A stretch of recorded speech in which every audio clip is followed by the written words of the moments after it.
Assalamualaikum warahmatullahi wabarakatuh. Ana Afnifera, NIM 19.10006, Prodi PG PAUD, Stekip Askia Padang, dosen pengampu Tessa Cahyani Kusuma MPD. Baiklah, Ana akan membahas tentang komponen penyelenggaraan AUD.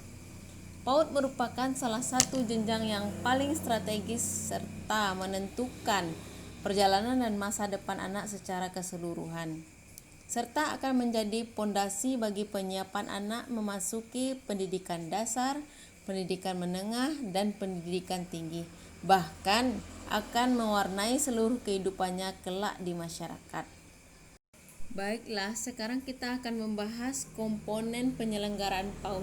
Adapun komponen penyelenggaraan PAUD mencakup 6 hal, yaitu yang pertama kurikulum, yang kedua peserta didik, yang ketiga tenaga pendidik, yang keempat dana dan keuangan, yang kelima sarana dan prasarana, dan yang keenam lingkungan masyarakat.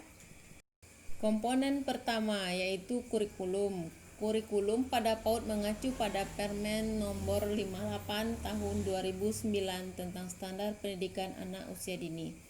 Kurikulum adalah seperangkat rencana dan pengaturan mengenai tujuan, isi, dan bahan pelajaran serta cara yang digunakan sebagai pedoman penyelenggaraan program pembelajaran untuk mencapai tujuan pendidikan. Kemendiknas 2010. Hal-hal yang berhubungan dengan kurikulum antara lain, yang pertama yaitu penyusunan program tahun ajaran baru, bulanan, mingguan, harian, dan kegiatan akhir tahun ajaran. Yang kedua, penyusunan kalender pendidikan. Yang ketiga, penyusunan jadwal kegiatan belajar, perencanaan kegiatan belajar mengajar, perencanaan tahunan, semesteran, mingguan, dan harian. Komponen kedua yaitu peserta didik. Jumlah maksimal peserta didik atau siswa untuk setiap rombongan belajar sebanyak 20 peserta didik dengan 1 orang guru TK atau RA atau guru pendamping. Kelompok A untuk usia 4-5 tahun dan kelompok B untuk anak usia 5-6 tahun. Permendiknas Nomor 58 Tahun 2009. Komponen ketiga yaitu tenaga pendidik dan tenaga kependidikan. Pendidik anak usia dini adalah profesional yang bertugas merencanakan, melaksanakan proses pembelajaran dan menilai hasil pembelajaran serta melakukan pembimbingan, pengasuhan, dan perlindungan anak didik. Tenaga kependidikan adalah orang yang bertugas melaksanakan administrasi, pengelolaan, pengembangan, pengawasan, dan pelayanan teknis untuk menunjang proses pendidikan pada lembaga PAUD. Tenaga kependidikan pada PAUD atau TK terdiri atas pengawas, kepala TK atau RA, tenaga administrasi, dan petugas kebersihan. Tenaga kependidikan pada PAUD jalur pendidikan non-formal terdiri atas penilik, pengelola, administrasi, dan petugas kebersihan. Komponen keempat yaitu dana atau keuangan.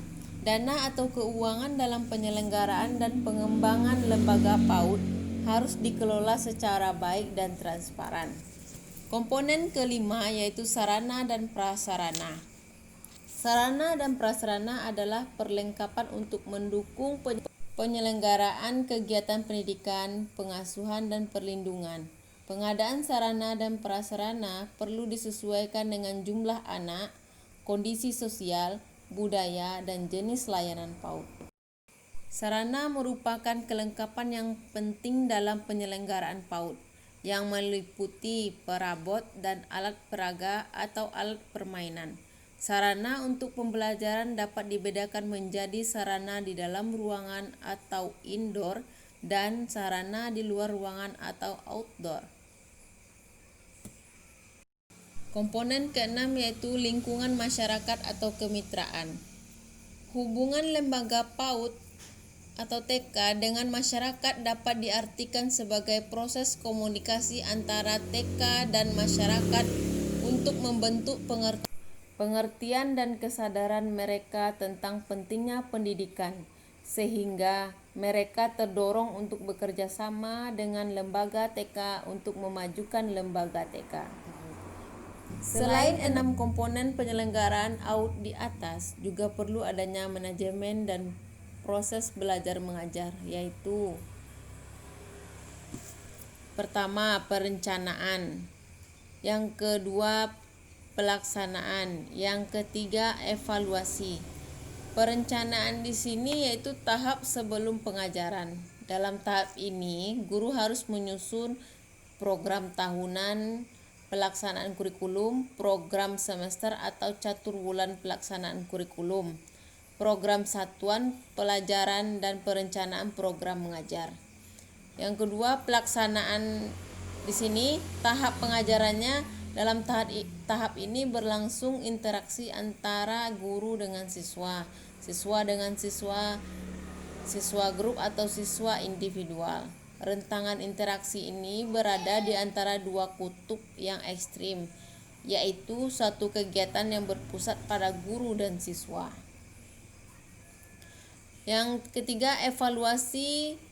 Tahap sesudah pengajaran ini merupakan kegiatan atau perbuatan setelah pertemuan tatap muka dengan siswa.